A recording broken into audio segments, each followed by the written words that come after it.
Madame, monsieur, bonsoir, merci de nous rejoindre. L'expérience algérienne en matière de déradicalisation servira de modèle de référence pour d'autres initiatives de désengagement dans le monde. Ce sont là les conclusions d'une analyse publiée récemment par le Centre Carnegie pour le Moyen-Orient dans une analyse intitulée « Une vie après le djihadisme ». Alors cette expérience qui s'ajoute à celle de la lutte antiterroriste, l'Algérie est prête à la partager. C'est ce qu'a affirmé en tout cas le ministre des Affaires étrangères au dernier forum de Davos, un forum qui a choisi comme thème cette année comment créer un avenir commun dans un monde fracturé. Une question qui mérite une approche globale et détaillée qui prend bien sûr en considération tous les facteurs favorisant les fractures, sources de guerre et de conflit. C'est notre thème ce soir à Question d'actu et que nous avons le plaisir de débattre avec professeur Abdelhak Mekki, consultant, économiste, spécialiste des questions internationales également. Merci d'être avec nous ce soir. À vos côtés, monsieur Kamel Cheket, vous êtes membre fondateur de la Ligue des Ulama du Sahel. Merci d'être avec nous ce soir. Également avec nous, M. Ramdan Hamlet, ex-officier supérieur et expert des questions sécuritaires. Merci d'être avec nous ce soir. C'est moi. Et à vos côtés, professeur Chemseddine Chitour, professeur des universités, professeur à Polytechnique. Vous êtes également chroniqueur et auteur de plusieurs ouvrages, notamment sur la mondialisation. Merci d'être avec nous ce soir. Alors, il n'existe aucun modèle ou programme idéal pour le désengagement des djihadistes, selon les experts, mais l'expérience algérienne peut constituer un point de départ pour développer des initiatives ailleurs. Alors, dans le monde, comme le souligne le think tank Washington Carnegie. Alors, d'abord, qu'est-ce qui confère, Kamel Cheket, qu'est-ce qui confère à l'expérience algérienne cette caractéristique et dans quelle mesure elle peut constituer un point de départ pour une approche cosmopolite?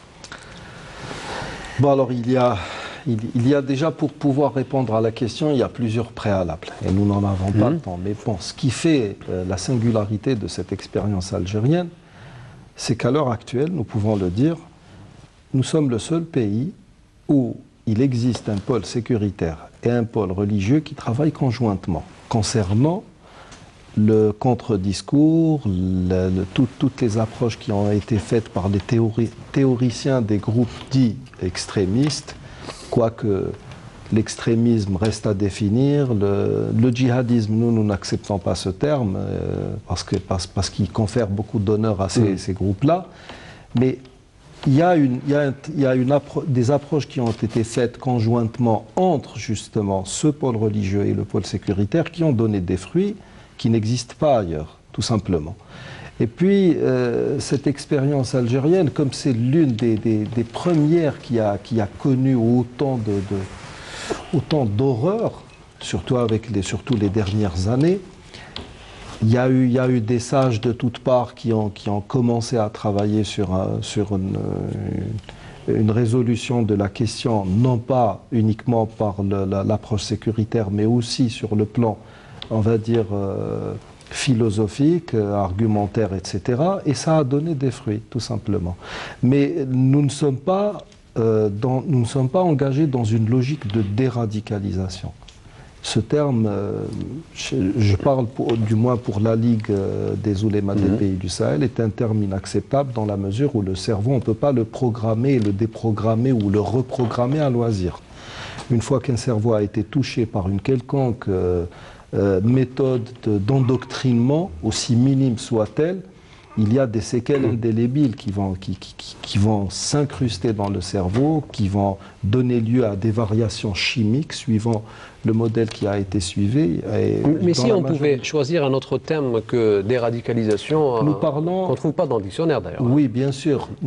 C'est un terme qui a été inventé par les Américains, tout comme le fameux CVE, Counter and Violent Extremism, donc l'extrémisme violent. Là, nous sommes dans des approches qui commencent à prendre forme, telles que le fait de lutter non pas contre le radicalisme, mais contre le radicalisme qui mène à la violence. il y a beaucoup de concepts qui commencent à sortir. Ce qui est sûr, c'est que... Chez nous, on parle d'égaré. Hein. Oui, cette notion d'égarement, elle est beaucoup plus... il y a une approche doctrinale qui est beaucoup plus religieuse qu'une approche psychologique.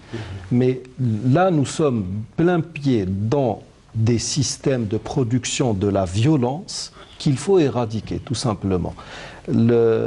En Algérie, nous avons fait la part des choses dans la mesure où il y a un travail sécuritaire qui est en train de se faire et il y a un travail de prévention contre la radicalisation.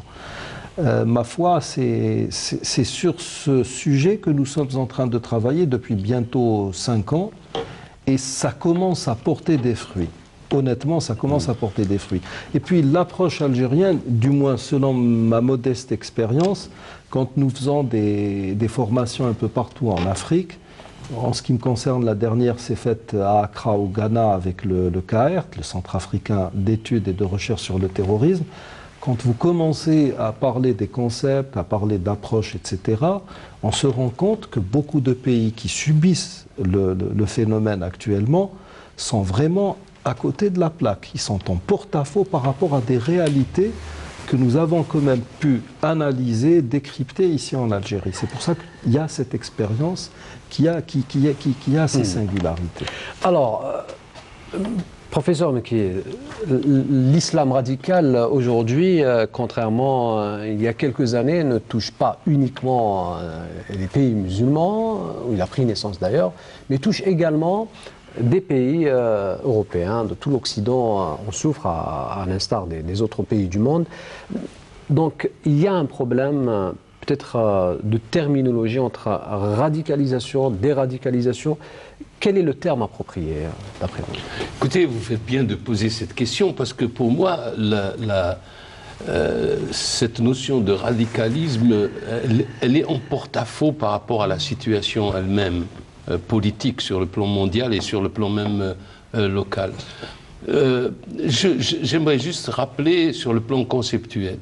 Le radicalisme est né après 1789 comme mouvement politique pour ceux qui voulaient sauvegarder les acquis de la Révolution française.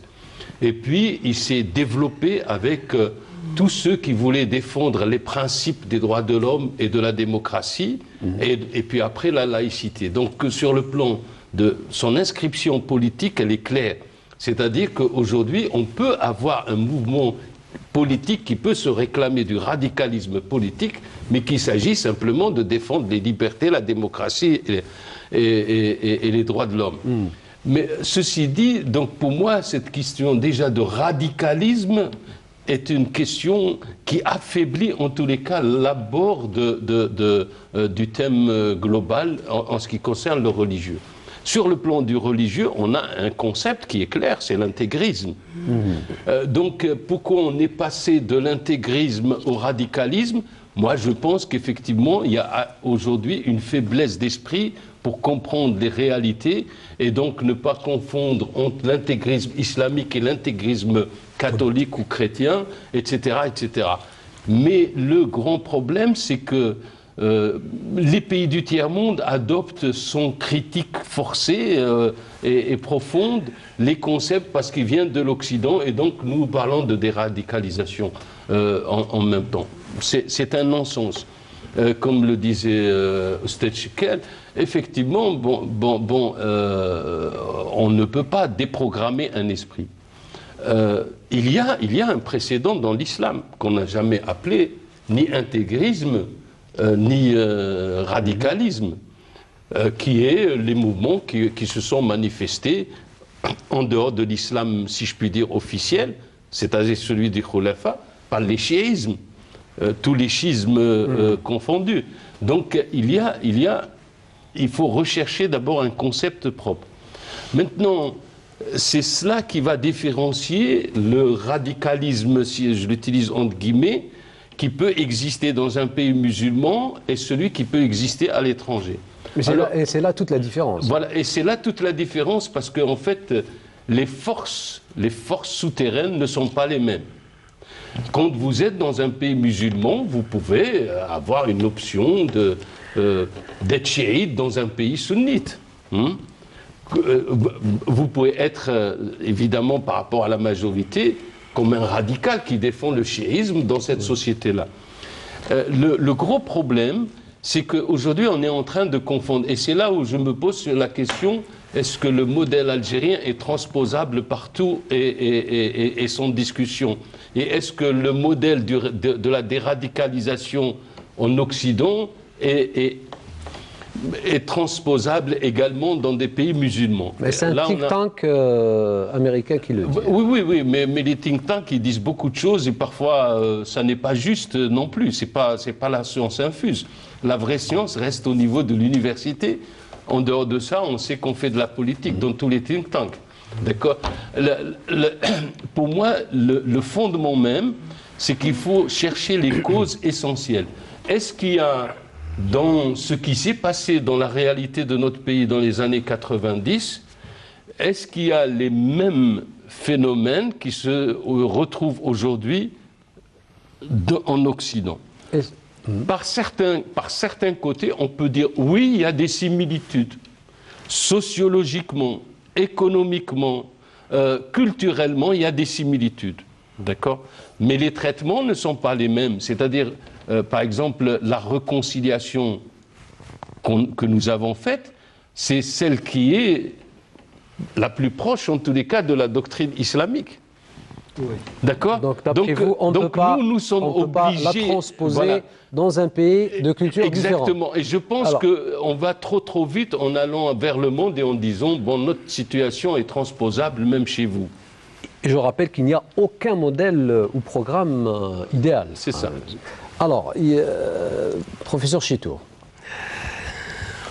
Je me sens un peu, j'allais dire, étranger à ce débat, n'étant pas spécialiste, mais je dois quand même dire que cette question d'islam radical m'a beaucoup gêné.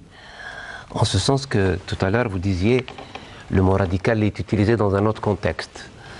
En France, il y a le radical valoisien, le radical socialiste, etc. Bref. Donc on a en quelque sorte fait un amalgame pour cacher une réalité. C'est ça. L'idéal serait de remonter aux intégrismes dans l'histoire, pour savoir comment l'intégrisme a commencé. J'ai fait un article il y a quelque temps de cela, où j'ai pris l'exemple de la Saint-Barthélemy. Comment ça a démarré? Le responsable, j'allais dire, de cela, a dit une phrase qui est restée dans les mémoires: tuez-les tous, Dieu reconnaîtra les siens. Oui. Tuez-les tous, Dieu reconnaîtra les siens. Et donc j'ai fait en quelque sorte, j'ai déroulé tous les intégrismes, la façon dont ils ont été traités en Occident. De la même façon, j'ai parlé un peu de l'intégrisme de l'État juif. C'est un intégrisme, mais on n'en parle pas. Alors pour mettre tout le monde hors jeu, on crée un mot nouveau. On dit le radicalisme. Et dans ces conditions, comme vous le disiez tout à l'heure, professeur, la doxa occidentale forge des concepts que nous acceptons de force ou de gré. On parlait tout à l'heure des think tanks, mais ce n'est pas la science infuse. Et donc, d'une certaine façon, nous ne critiquons pas ce qui vient de l'Occident et nous n'avons pas de grille de décodage capable de dire ça c'est bon, ça c'est pas bon. Même ici chez nous, en Algérie, il faut le regretter, même notre presse rapporte in extenso, sans aucune critique. L'exemple que je prends souvent, c'est par exemple l'OSDH en Syrie. Donc sur les bords de la Tamise, il vous dit il y a 200 morts, 300 blessés, alors qu'il est à la Tamise. Et la doxa occidentale fait que c'est notre référence. Et c'est eux qui comptabilisent le nombre de morts. Ils sont allés les compter, je ne sais pas comment. Bref, tout ceci pour vous dire qu'il faut se méfier. Alors pour revenir à votre question, je suis de ceux qui se méfient de l'homoticie.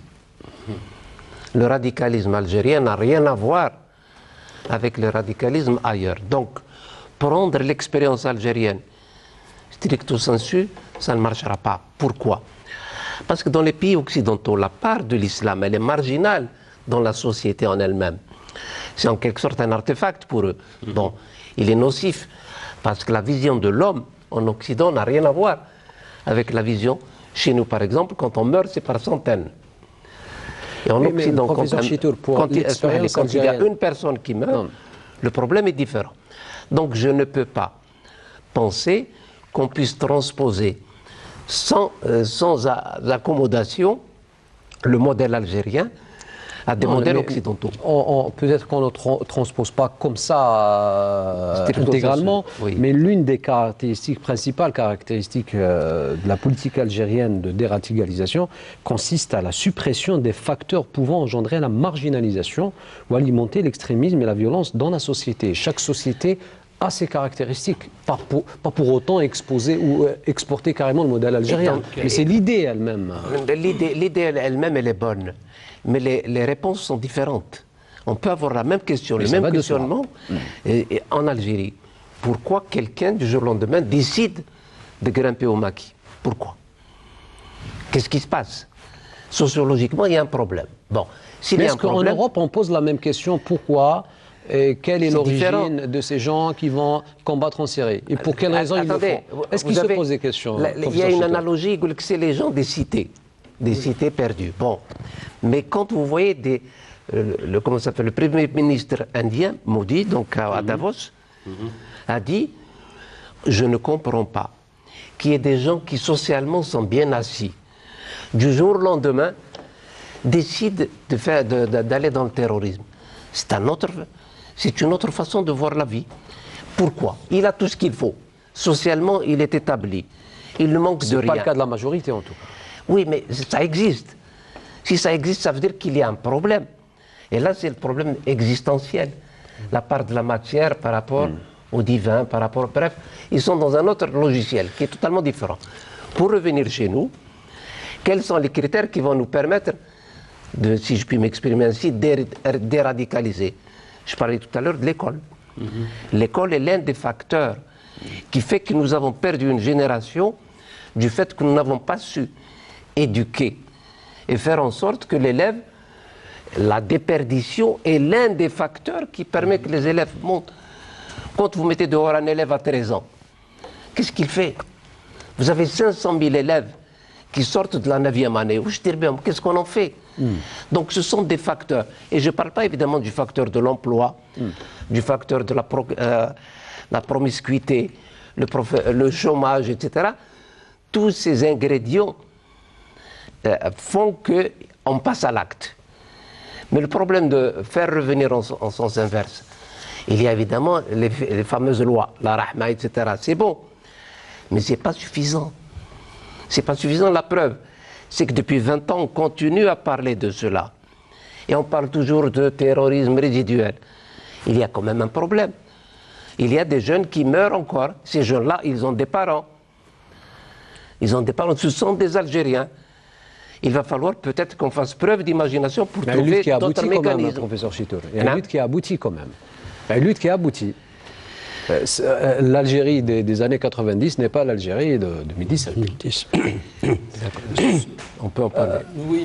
Monsieur Hamlat, avant de revenir à vous, Monsieur Chkett, pour être équitable en matière de répartition du temps de parole, alors on parle justement de l'expérience algérienne, on parle d'approche à la fois rigoureuse et douce, autrement dit une lutte sur le terrain que vous avez connue de par votre profession de le passé, mais aussi une lutte sur le plan social et politique.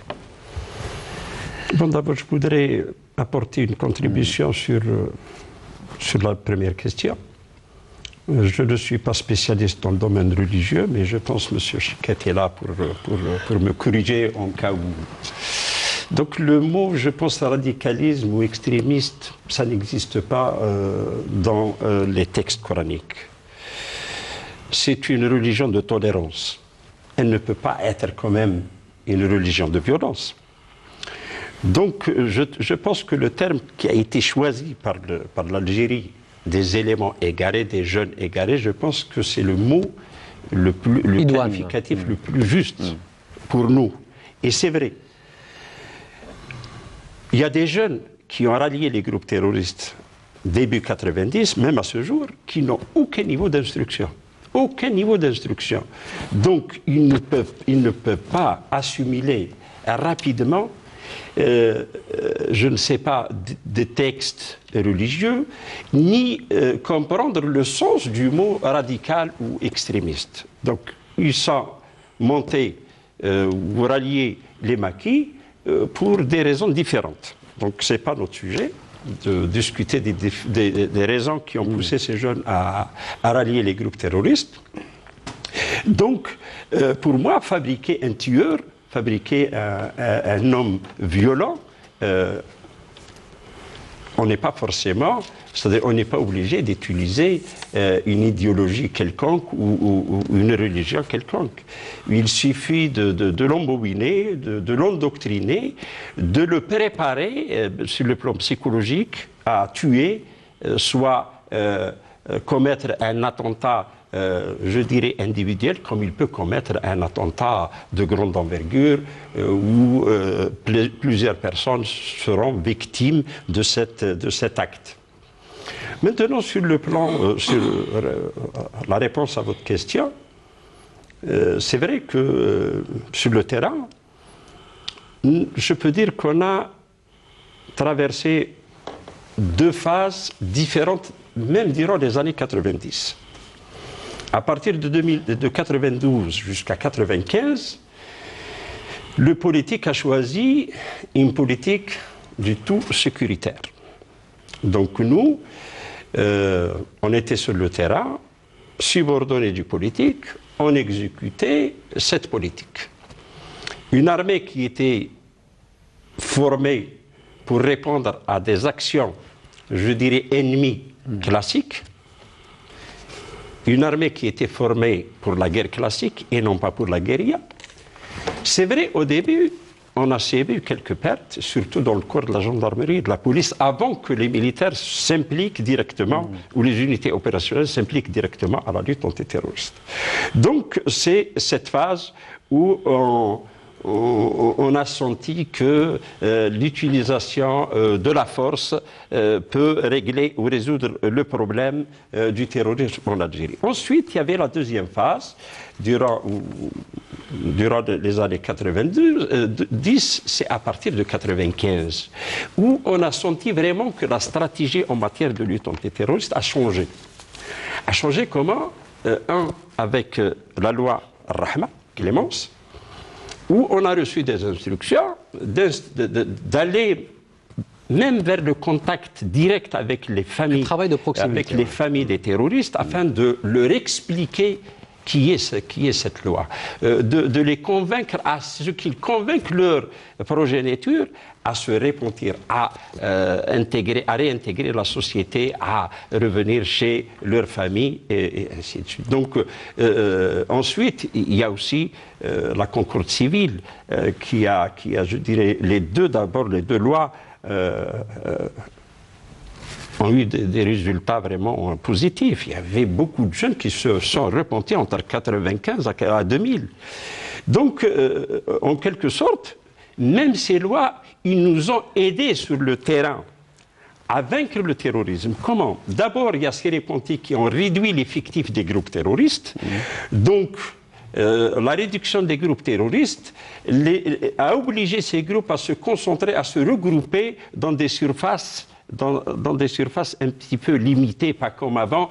Ils avaient de l'effectif, ils pouvaient occuper un terrain plus large. Et les chercher dans un terrain plus large, dans des montagnes, dans des forêts que tout le monde connaisse, c'est très difficile. Donc ça nous a facilité la tâche à opérer, à aller les chercher là où ils sont, afin de les exterminer ou afin de les capturer. Pour résumer, la combinaison des deux politiques vous a énormément aidé sur le terrain. Les deux politiques, ils ont énormément aidé les unités opérationnelles qui étaient déployées et injectées en matière de lutte antiterroriste. Alors, avant de continuer, professeur Mekki, justement l'expérience algérienne exposée il n'y a pas longtemps par Abdelkader Sahel, donc au sommet de Davos, et auparavant à Washington, mais aussi sur le plan continental africain.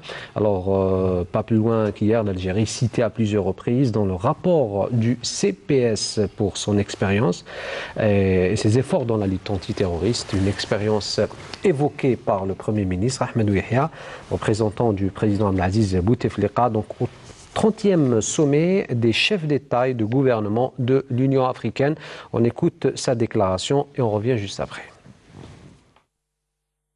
Afin de porter plus loin l'action de notre continent dans la lutte contre le financement du terrorisme, par notamment la prise d'otages, mon pays est disposé à accueillir au mois de mars prochain une conférence africaine sur le sujet avec l'objet de mobiliser l'ensemble de la communauté internationale à travers l'élaboration par les Nations Unies d'un protocole complémentaire à la Convention internationale pour la répression du terrorisme de 1999 ou à la Convention internationale contre la prise d'otages de 1983. Nos pays et notre continent sont invités à renforcer leurs actions dans plusieurs domaines déterminants dans la lutte contre le terrorisme et sa matrice, l'extrémisme violent. Les deux conférences de l'Union africaine que mon pays a abritées au mois de décembre dernier, portant respectivement sur la lutte contre le terrorisme en Afrique et le rôle de la femme dans la médiation, nous ont offert de nombreuses pistes de travail dans de multiples domaines juridiques, judiciaires, démocratiques, de développement, ainsi que de coopération régionale et continentale. C'est dans cet esprit que s'inscrit la dynamique portée par le mémorandum adopté par nos chefs d'État et de gouvernement lors de leur dernier sommet à l'initiative de M. le Président Abdelaziz Bouteflika dans sa haute mission de coordonnateur de l'Afrique pour la prévention et la lutte contre l'extrémisme violent et le terrorisme. C'est dans cet esprit aussi que sera élaboré avec le concours de la Commission de l'Union africaine le projet de plan africain de prévention de la radicalisation et de la lutte contre l'extrémisme violent que M. le Président Bouteflika soumettra à ses pairs lors de leur sommet de juillet 2018 à Nouakchott. Alors, Monsieur Chkett, je reviens à vous, vous qui connaissez très bien le dossier, notamment sur le plan africain, d'autant que le Conseil de paix et de sécurité a noté dans son atelier régional pour les leaders religieux des pays du processus de Nouakchott, oui, quelle est l'importance de l'expérience algérienne dans la lutte antiterroriste dans le continent africain? Bah alors, ça fait déjà un bon bout de temps que les Algériens, ou du moins des gens appartenant au pôle religieux, ont commencé à travailler sur ce qu'on appelle actuellement le counter-narrative, c'est-à-dire le contre-discours. Et dans ce travail de contre-discours, nous prenons en considération tout ce qui peut frustrer les gens qui ont ne serait-ce qu'un atome qui peut les pousser à une violence quelle qu'elle soit, et aussi minime soit-elle. Tout à l'heure, on a évoqué un certain nombre de concepts, l'intégrisme, etc., le radicalisme. Il faut, dans ce processus, dans ce travail, nous revenons sur l'étymologie même des termes de certains termes. Le radicalisme découle d'un certain nombre de mouvements tels que l'utilitarisme, le rationalisme. Donc, au début, ça n'avait rien de péjoratif. C'était politique. Il y a cette idée d'exclusion de toute idée de Dieu ou d'église, bien entendu.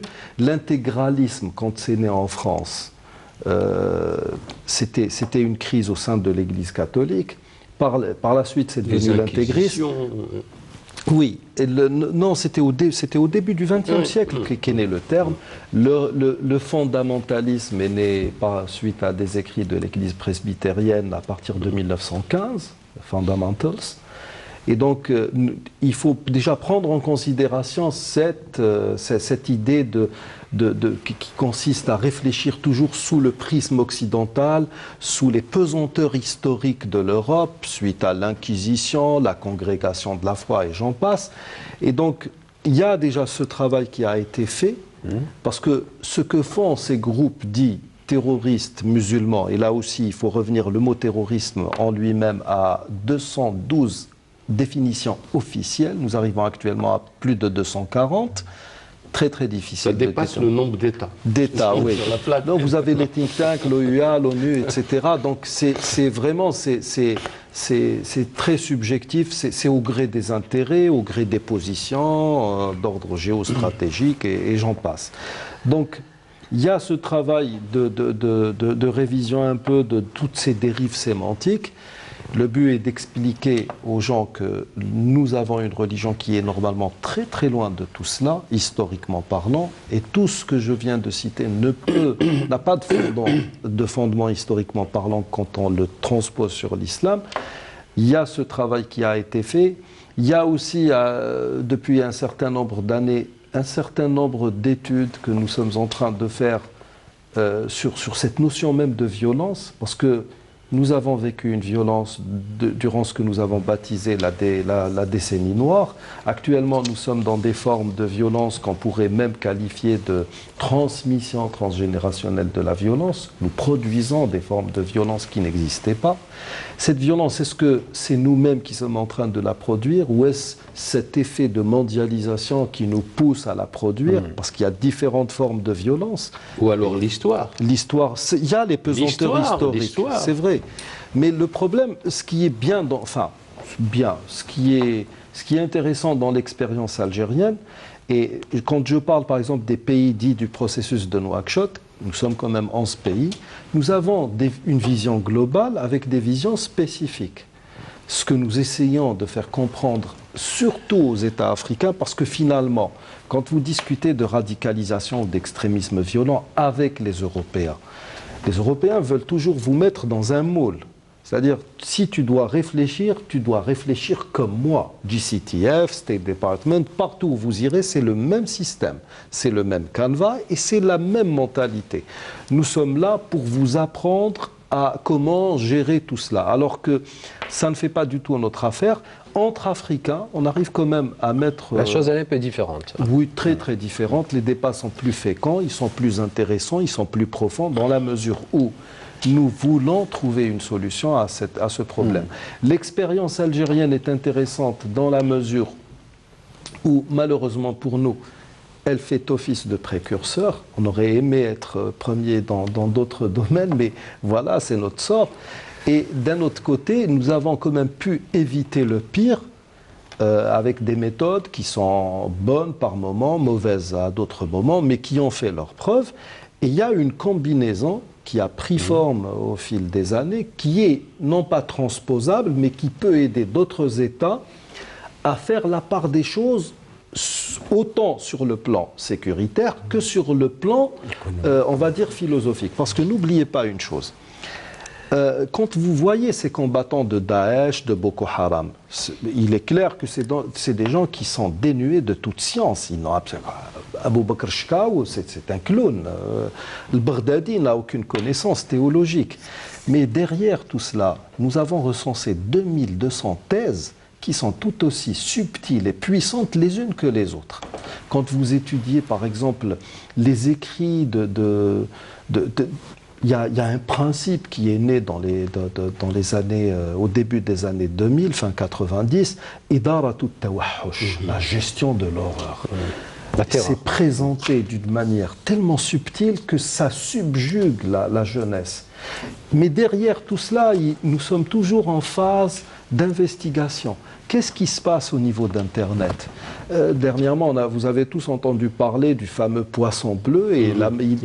Alors, est-ce que nous sommes face... C'est une forme de programmation. Oui, mais attendez, il y a... Et ça bon, certains pourraient dire de moi que je suis un complotiste ou adepte de la théorie du complot, mais j'ai... C'est une thèse comme les autres. Oui, non, mais vous avez comme base historique, par exemple, l'affaire Chirac. On sait très bien qu'avec le meurtre de Robert Kennedy, qu'il a été... Restons dans ce rapport délicat. Et là, je vais passer la parole à notre ami Abdelhak Mekki, avant de revenir à vous, M. Chitour, de ce rapport difficile entre le Nord, on va dire, épanoui, développé, dit développé, dit épanoui aussi, et un Sud anciennement colonisé, donc qui a accusé beaucoup de retard.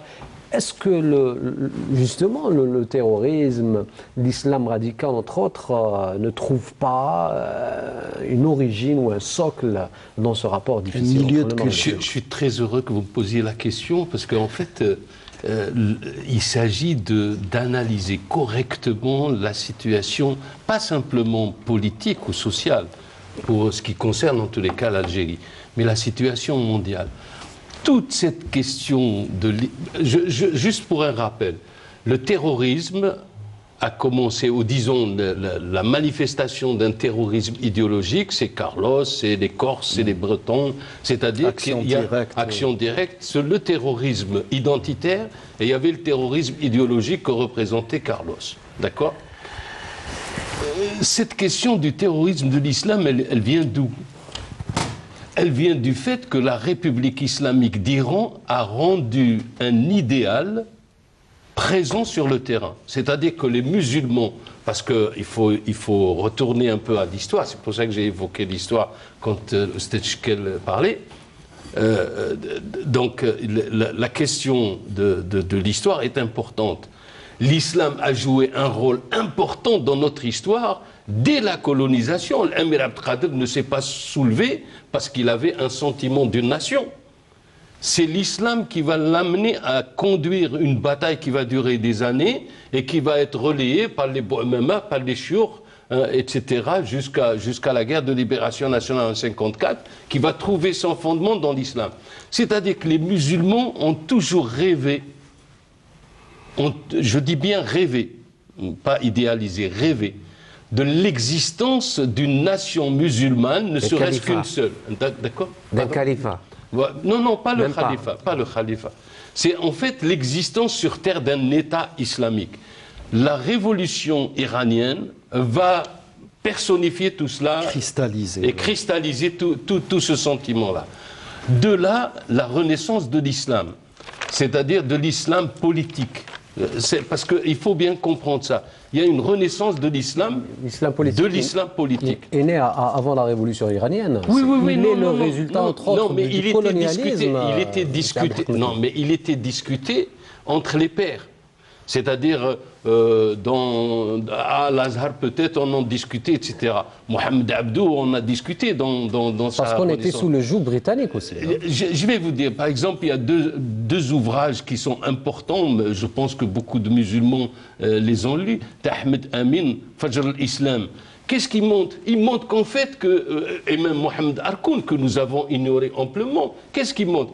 Il montre que l'islam, avant les écoles, c'est-à-dire le madhahib, était une histoire très démocratique, plus démocratique que les démocraties occidentales. D'accord? Je pense que ces livres, intellectuellement, ont eu des incidences dans le fait où on découvrait que l'ayat se discutait en présence du prophète jusqu'à l'athéisme, à poser des questions athéistes devant le prophète, et qu'on acceptait le débat. Donc, comment dire, ce fleuve qui a été souterrain pendant des siècles parce que l'inhitat, etc., s'est réveillé avec la révolution islamique iranienne. Ça, c'est le premier point. Le deuxième point, c'est-à-dire qu'en somme, l'islam a aussi fait le rêve démocratique. Et c'est pour ça qu'en fait, c'est la déception de l'élection qui a fait que le terrorisme a émergé comme acte politique, non pas comme acte religieux. Moi, je l'ai toujours analysé, ce qui s'est passé chez nous, comme un acte politique. Comme j'ai fait partie de l'opposition, on posait la problématique de l'arrêt du processus démocratique, avant même que ça se passe. À l'intérieur de toute l'opposition, tout le monde se posait. Aït Ahmed disait, qu'est-ce qui va se passer après 88? Vous ne répondez pas à ma question, Al-Hakmeki, concernant ce rapport difficile entre l'Occident et les pays du Sud. Mais on arrive, j'arrive à ça. En fait, tout le problème avec l'Occident vient de là. L'Occident ne veut pas que la démocratie soit aussi une démocratie musulmane, islamique. D'accord? Il ne le veut pas ça. Parce qu'elle lui pose un gros... démocratie qui vient du Sud. Alors, justement... il ne veut pas, lors du forum de Davos. Il a peur de cela. Regardez, par exemple, puisque vous allez parler de Davos, le forum de Davos de 2016. c'est un thème, mais en fait, on allait discuter, si je me souviens bien, du fondamentalisme à la solidarité et à la coopération.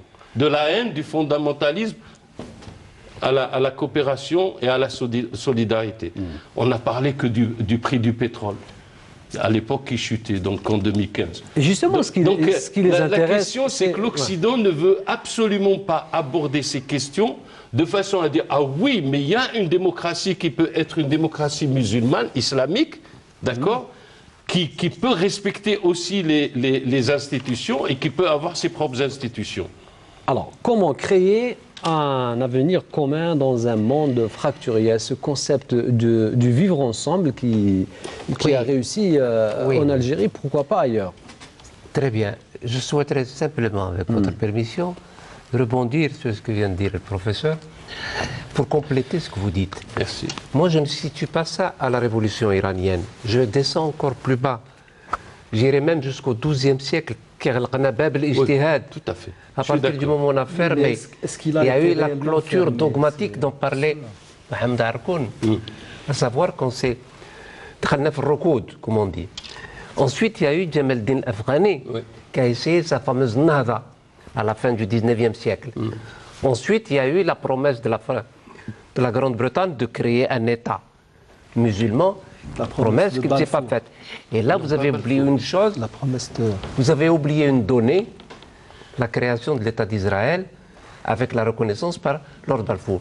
Et ça a créé en quelque sorte une animosité dans le monde musulman et dans le monde arabe. Tout doucement, on arrive évidemment à la révolution de 1979. C'est vrai qu'il est une première. Et là, à partir de ce moment-là, l'islam est devenu le tiers exclu de la révélation abrahamique. Et pire encore, après la destruction de l'Empire soviétique, les États-Unis avaient besoin d'un Satan. Il n'y avait plus le Satan classique de Reagan, à savoir l'Empire du mal. Donc l'islam a joué le rôle du Satan de rechange. Et c'est à partir de ce moment-là que tous les malheurs, une grande partie des malheurs, au risque de vous déplaire, il y a des complots. Non,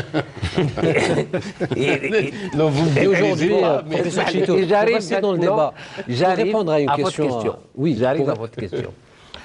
Le forum de Davos, non, pas, à 90%. Pas sur le forum de Davos, c'est une question entre le nord et le sud. J'aimerais que vous apportiez une réponse. Allez-y. Aujourd'hui, contrairement aux années précédentes, le monde occidental vit l'amère expérience que nous avons vécue, notamment en Algérie. Il n'y a pas uniquement le monde musulman ou arabo-musulman qui subit les affres du terrorisme. Ils cherchent des solutions. Est-ce que cette solution, est-ce qu'ils sont conscients peut-être, à partir du moment où on dit comment créer un avenir commun dans un monde fracturé, c'est presque un appel de détresse? Je pense que le fondateur Schwab, le monsieur, bon, lui il fait des forums, mais mon sentiment, c'est que les aspects économiques sont de loin plus prégnants que cette dimension sécuritaire. Je n'en veux pour preuve que le discours de Modi. Mais derrière le terrorisme, c'est des enjeux d'argent, c'est des enjeux de pétrole aussi. Le terrorisme, c'est quand même une perturbation de second ordre, comme on dit en physique, pour eux en tout cas. C'est quoi? C'est quelques dizaines. Ça perturbe un peu. Mais ce qu'il faut parler surtout, c'est du monéthéisme, pas du monothéisme. La nouvelle religion de l'argent, qui est en train de structurer le monde. Et là, plus que jamais, j'aurais souhaité que vous me laissiez développer le fait qu'actuellement, 1800 milliardaires ont 70% de la richesse du monde. 70%. Vous imaginez? 82% de la richesse nouvelle qui a été créée n'en a profité qu'à 1% de milliardaires. Ça veut dire quoi? Ça veut dire que vous allez avoir toujours les laissés pour compte. Et ces laissés pour compte sont non seulement dans les pays du Sud, comme nous, mais à l'intérieur du pays du Nord. Donc s'il doit y avoir une fracture, elle n'est pas entre le Nord et le Sud. Elle est entre les nantis et les sans-dents, pour prendre une expression de Hollande. Ça veut dire quoi? Ça veut dire que les clivages seront de plus en plus importants. Le néolibéralisme actuel ne fait pas de place aux faibles. Ça veut dire quoi? Ça veut dire qu'actuellement, il y a une nouvelle révolution qui est en train de se faire. On a besoin de moins en moins de personnes. Avec la robotisation, il est prévu que d'ici 2020, 7 millions d'emplois vont disparaître. Et ils disent la chose suivante, que les métiers de 2020 ne sont pas encore inventés. C'est-à-dire que les enfants qui vont rentrer maintenant en classe feront des métiers nouveaux. C'est ce type de révolution qu'il faudrait, nous, éventuellement, à des degrés beaucoup plus modestes, se battre. Vous parlez tout à l'heure du Nord et du Sud. Si je prends l'exemple du 5 pour le 5, il y a eu une réunion dernièrement. Nous avons évidemment donné notre vision, etc. Nous faisons le sale boulot du Nord. L'Algérie est en quelque sorte le paravent, c'est elle qui est en train de protéger. Mais qu'est-ce qu'elle a en échange? Rien.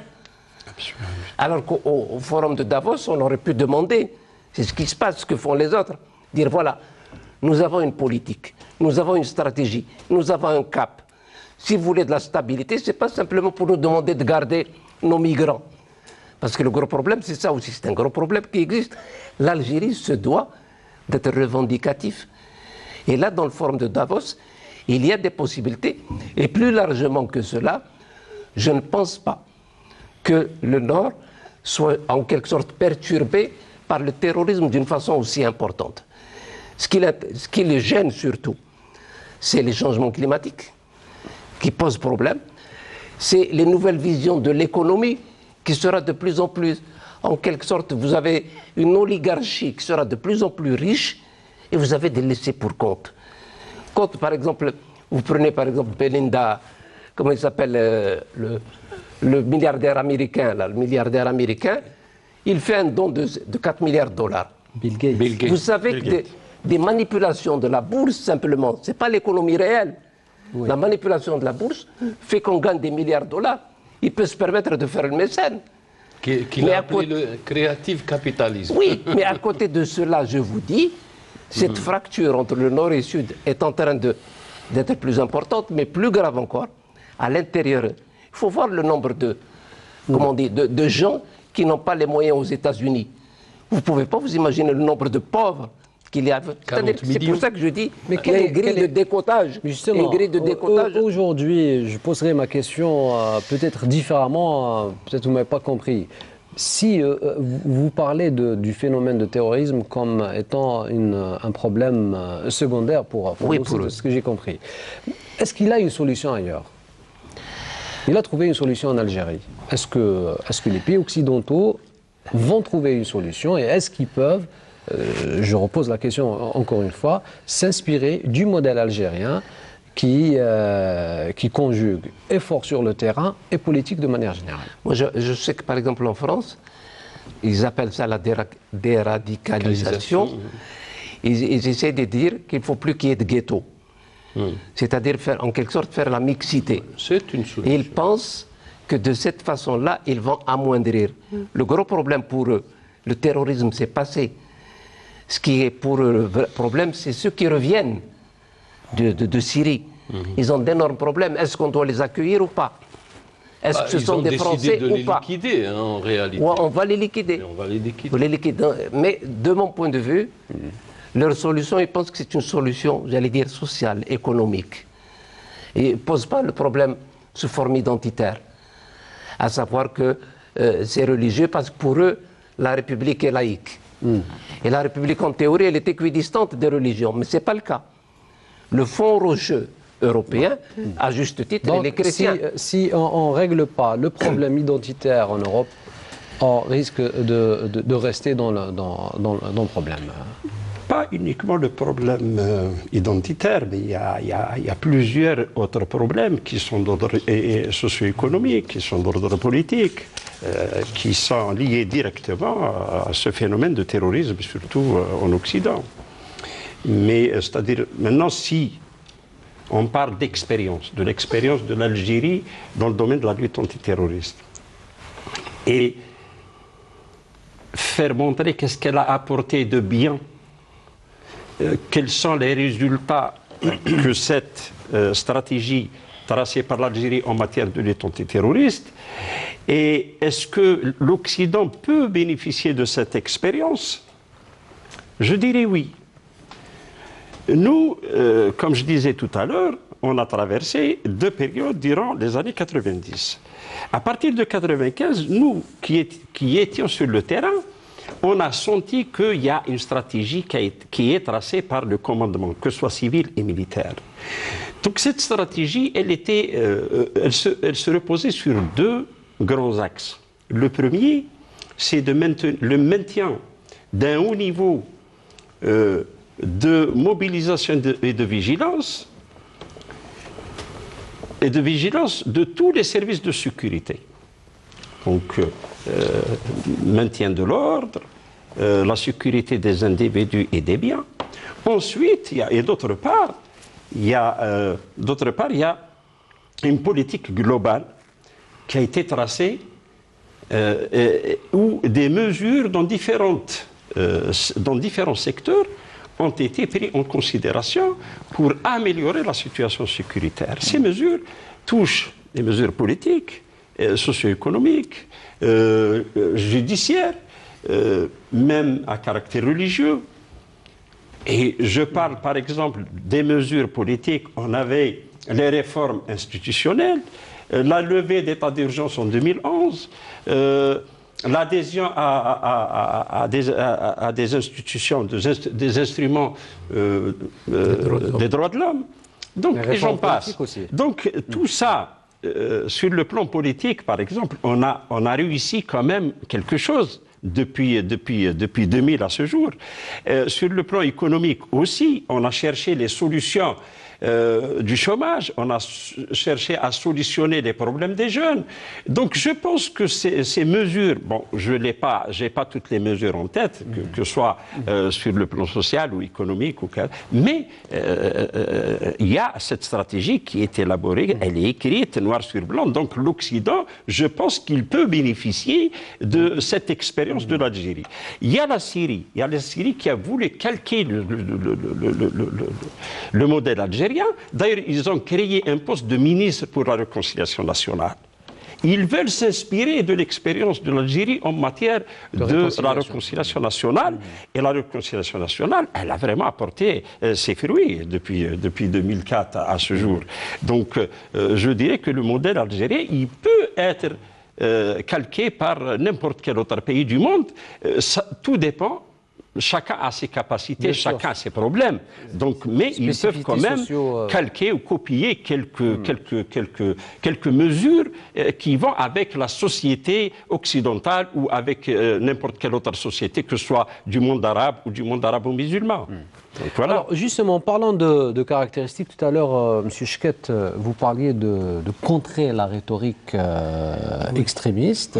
Ben, l'une des caractéristiques de la stratégie algérienne est celle dans la charte, a contribué donc en donnant l'occasion aux repentis de s'exprimer sur les effets négatifs de l'action terroriste. Oui, c'est ce que nous appelons en langue arabe le muraja'at, et beaucoup d'entre eux en fait, c'est entre guillemets ces révisions.